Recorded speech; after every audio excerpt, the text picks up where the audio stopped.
नमस्कार मित्रांनो, जय महाराष्ट्र. स्वागत आहे तुमचं इको लँडमार्क प्रॉपर्टी यूट्यूब चॅनलवर. आज मी तुमच्यासाठी घेऊन आलो 54 गुंठ्याचं सुंदर शेत जमीन फार्म हाऊस प्लॉट आणि तेही पुण्याजवळ. ही जागा 54 गुंठ्याची असून पूर्णतः सपाट आणि डांबरी रस्त्याला लागून आहे.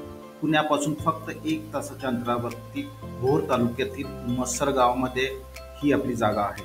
पुण्यापासून 65 किमी, भोरपासून 15 किलोमीटरवरती ही जागा आहे. या प्लॉटची मोजणी, सर्च टायटल व कंपाऊंड यासह सर्व कागदपत्रे क्लिअर आहे. हा एक उत्तम फार्म हाऊससाठी व शेतीसाठी योग्य प्लॉट आहे. तुम्ही डिस्क्रिप्शन बॉक्समध्ये अधिक माहिती पाहू शकता. तसेच साईट व्हिजिटसाठी खालील क्रमांकावरती संपर्क साधू शकता. आणि महत्त्वाची गोष्ट, तुम्ही जर शेत जमीन घेत असाल तर शेतकरी दाखला आवश्यक आहे, कंपल्सरी लागतो शेतकरी दाखला शेत जमीन घेण्यासाठी. पण काळजी करू नका, आम्ही तुम्हाला शेतकरी दाखला कायदेशीररित्या 20 दिवसामध्ये मिळवून देतो. व्हिडिओ आवडल्यास लाईक करा, शेअर करा आणि अशाच नव्या व्हिडिओसाठी आमच्या इको लँडमार्क प्रॉपर्टी चॅनलला सबस्क्राईब करायला विसरू नका. धन्यवाद. थँक्यू. इको लँडमार्क, आपलं स्वप्न आपलं वचन.